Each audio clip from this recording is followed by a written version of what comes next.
صلی اللہ علیہ محمد صلی اللہ علیہ وسلم۔ قانون شریعت، فرض، واجب، سنت، مستحب۔ اگر آپ کو یہ معلوم ہو جائے کہ یہ چیز فرض ہے، یہ چیز واجب ہے، یہ چیز سنت ہے، مستحب ہے، تو سوال کرنے والا جب آپ کو سوال کرے گا تو آپ دیکھیں گے یہ سوال کس بارے میں کیا ہے، تو آپ کو رزلٹ نکالنا بڑا آسان ہو جائے گا۔ ٹھیک ہو گیا جی؟ مثلا ایک مثال ہے کہ آپ کو یہ معلوم ہو گیا کہ وضو میں 4 فرض ہیں، وضو میں 4 فرض ہیں: چہرہ دھونا، بازو تک ہاتھ دھونا، مسح کرنا، پاؤں دھونا۔ اگر کوئی یہ کہے کہ میں نے کلی نہیں کی تو میرا وضو ہوا کہ نہیں ہوا، تو آپ نے دیکھا کہ بھئی فرائض مکمل کر لیے تو اب وضو تو ہو گیا، تو آپ کہہ سکتے ہیں کہ جی آپ کا وضو ہو گیا ہے۔ ٹھیک ہے جی؟ اسی طرح معلوم ہو جائے کہ یہ فرض ہے نماز میں، یہ چیز یہ واجب ہے، یہ سنت ہے، تو اس میں رزلٹ نکالنا آپ کے لیے کیا ہو جائے گا؟ آسان ہو جائے گا۔ تو یہ چیزیں ہیں۔ تو اب آپ نے دیکھنا ہے کہ نماز کے فرائض کیا ہیں۔ نماز کے 7 فرائض ہیں: تکبیر تحریمہ، اللہ اکبر، قیام یعنی اتنی دیر کھڑا رہنا جتنی دیر میں فرض قرات ادا ہو۔ ٹھیک ہے؟ قرات سے مراد قرآن پاک پڑھنا، فرض قرات کم سے کم 1 آیت یا 2 بڑی 1 آیت اور چھوٹی 3 آیتیں۔ اچھا، قرات یعنی کم سے کم 1 آیت پڑھنا۔ ٹھیک ہے؟ تو یہ فرض قرات کیا ادا ہو جائے گی۔ رکوع یعنی اتنا جھکنا کہ ہاتھ بڑھائے تو گھٹنے تک پہنچ جائے، یہ بھی فرض ہے۔ سجود یعنی ہاتھ ماتھے کا زمین پر جمنا اس طرح کہ کم سے کم پاؤں کی 1 انگلی کا پیڈ زمین سے لگا ہو۔ قعدہ اخیرہ یعنی نماز کی رکعتیں پوری کرنے کے بعد اتنی دیر بیٹھنا کہ پوری اتحیات رسولو تک پڑھی، اسے قعدہ اخیرہ کہتے ہیں۔ یہ 6ٹی نماز میں فرض ہے۔ 7واں فرض خروج بے سنی یعنی قعدہ اخیرہ کے بعد اپنے ارادے و عمل سے نماز ختم کر دینا، خاص سلام و کلام سے ہو یا کسی دوسرے عمل سے، تو خروج بے سنی ہو جاتا ہے۔ تو یہ ہو گئے نماز کے فرائض۔ ان میں سے کوئی چیز بھی اگر مس ہو گئی تو آپ کی نماز ہی نہیں ہوگی۔ ٹھیک ہوگی؟ نماز باطل ہو جائے گی۔ اب آگے ہیں واجبات۔ اگر یہ چیزیں چھوٹ جائیں تو فرق پڑے گا، لیکن سجدہ سہو کرنے سے وہ مسئلہ حل ہو جائے گا۔ یعنی فرائض میں سے کوئی ایک فرض چھوٹے تو نماز آپ کی باطل ہو جائے گی۔ واجبات میں سے کوئی ایک واجب چھوٹے تو آپ سجدہ سہو کر کے اس کی تلافی کر سکتے ہیں۔ سنن اور مستحبات چھوٹ جائے تو نماز میں کوئی فرق نہیں ہوتا، نہ نماز باطل ہوتی ہے اور نہ سجدہ سہو کرنا پڑتا ہے، بس یہ چیزیں یاد رکھنی ہوتی ہیں۔ تکبیر تحریمہ میں لفظ اللہ اکبر کہنا یہ واجب ہے۔ پوری الحمدللہ پڑھنا واجب ہے۔ سورہ یا آیت ملانا، ٹھیک ہے؟ فرض نماز میں 2 پہلی رکعتوں میں قرات واجب ہے، یعنی سورت یا آیت ملانا یہ بھی واجب ہے۔ فرض نماز کی پہلی 2 رکعتوں میں قرات واجب ہے۔ ٹھیک ہے؟ الحمد اور اس کے ساتھ سورہ یا آیت ملانا فرض کی 2 پہلی رکعتوں میں اور نفل اور وتر کی ہر رکعت میں سورت یا آیت سے پہلے ایک ہی بار الحمد پڑھنا۔ ٹھیک ہے؟ یعنی کہ جو فرائض ہیں اس میں تو پہلی رکعت میں اور دوسری رکعت میں سورہ فاتحہ کے ساتھ کوئی سورت ملانی ہے، تیسری چوتھی میں آپ سورہ فاتحہ کے ساتھ کوئی سورت نہیں ملائیں گے، لیکن نفلی اور سنتوں میں سب میں ملائیں گے۔ ٹھیک ہے؟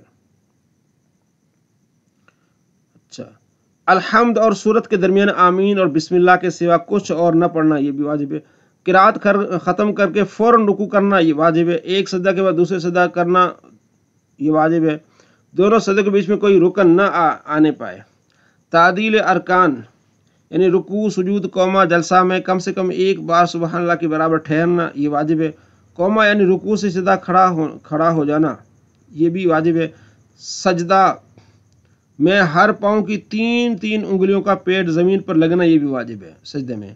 جلسہ یعنی 2 سجدوں کے درمیان سیدھا بیٹھنا، یہ نہیں کہ یوں نیچے گیا اور یوں کر کے پھر چلا گیا، نہیں۔ قعدہ اولا اگرچہ یہ بھی واجب، اگرچہ نماز نفل ہو، فرض ہو، وتر ہو، سنت ہو، کچھ بھی ہو، قعدہ اولا میں یہ واجب ہے۔ اور قعدہ اولا میں تشہد پر کچھ نہ پڑھنا، یعنی تشہد کے علاوہ کچھ نہ پڑھنا یہ واجب ہے۔ دونوں قعدوں میں پورا تشہد پڑھنا ہے یہ بھی واجب ہے۔ یوں جتنے قعدے کرنے پڑے سب میں پورا تشہد واجب ہے۔ ایک لفظ بھی اگر چھوڑے گا تو ترک واجب ہوگا۔ دونوں سلام میں فقط السلام واجب ہے، علیکم ورحمۃ اللہ واجب نہیں ہے۔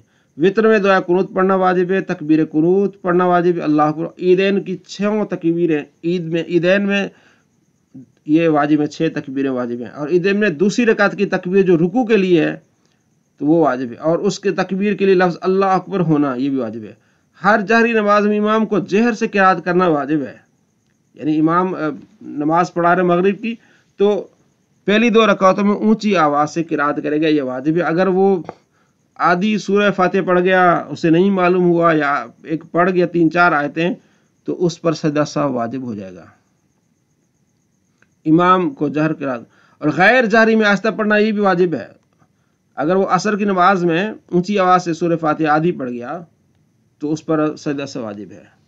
ہر فرض و واجب کا اس کی جگہ پر ہونا یہ بھی واجب ہے، پہلے فرض اپنی جگہ واجب، رکوع کا ہر رکعت میں 1 ہی بار ہونا اور سجود کا 2 ہی بار ہونا واجب ہے۔ دوسری رکعت میں سے پہلے قاعدہ نہ کرنا، دوسری رکعت سے پہلے قاعدہ نہ کرنی، 2 رکعتیں مکمل ہوں گی پھر قاعدہ کرے گا۔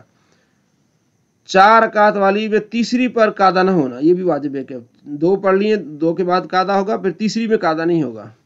آیت سجدہ پڑھی تو سجدہ تلاوت کرنا، سہو ہوا تو سجدہ سہو کرنا، 2 فرض یا 2 واجب، 2 فرض یا 2 واجب یا واجب و فرض کے درمیان 3 بار سبحان اللہ کہنے کے برابر دیر نہ ہونا، اگر دیر ہوگی تو سجدہ سہو واجب ہو جائے گا، ٹھیک ہے۔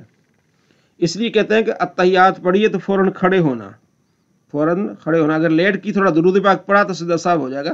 درود پاک پڑھنے کی وجہ سے سجدہ سہو نہیں ہوگا، وہ لیٹ ہونے کی وجہ سے ہوگا۔ اگر آپ تشہد کے بعد سورہ فاتحہ شروع کر دیں تو وہ تو اللہ کی حمد ہے، لیکن پھر بھی آپ کو سجدہ سہو کرنا پڑے گا۔ اس کا مطلب یہ نہیں کہ درود پاک پڑھنے کی وجہ سے سجدہ سہو ہو گیا۔ وہ کہتے ہیں اللہم صلی علی محمد، اللہم صلی علی محمد تک آپ نے پڑھ لیا تو آپ پر سجدہ سہو ہوگا، ٹھیک ہے۔ اللہم صلی علی پڑھ لیا تو سجدہ سہو نہیں ہو، کیونکہ 3 بار سبحان اللہ کی مقدار ہونا چاہیے۔ تو یہ اللہم صلی علی محمد، یہ درود پڑھنے سے سجدہ سہو واجب نہیں ہوا، بلکہ واجب اس لیے ہوا کہ ایک واجب کے بعد فرض کی طرف جانا تھا، لیٹ ہو گیا۔ امام جب قرات کرے بلند آواز سے ہو یا آہستہ، اس وقت مقتدی کا چپ رہنا، یعنی امام چاہے بلند آواز سے قرات کرے یا آہستہ کرے، مقتدی خاموش ہی رہے گا۔ سوا قرات کے تمام واجبات میں امام کی پیروی کرنا یہ واجب، امام کے پیچھے قرات نہیں کرے گا، خاموش رہے گا۔ اس پہ میری کافی ساری ویڈیوز ہیں قرات خلف الامام پر، مناظرے بھی ہیں الحمدللہ اس پر۔ تو کیونکہ قرات قرآن پاک میں اللہ فرماتا ہے جب قرآن پاک پڑھا جائے خاموش رہو، ٹھیک ہے، چپ رہنا ہے۔ اور ظہر عصر میں آپ علیہ السلام نماز پڑھا رہے تھے، مسلم میں 888 نمبر حدیث ہے، پیچھے صحابی نے قرات کی، آپ علیہ السلام نے منع فرمایا اور ناراضگی کا اظہار فرمایا، تو پتہ چلا کہ اونچی قرات کے وقت بھی خاموش رہنا ہے اور ظہر عصر میں بھی خاموش رہنا ہے۔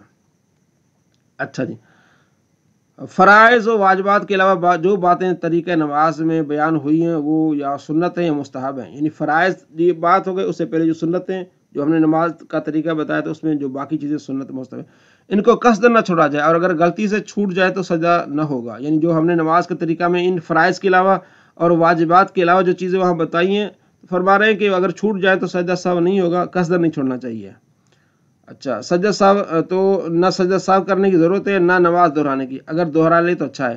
اگر سنن و مستحبات کی پوری تفصیل معلوم کرنا چاہیں تو آپ بہار شریعت اور فتاوی رضیہ کا مطالعہ فرمائیں۔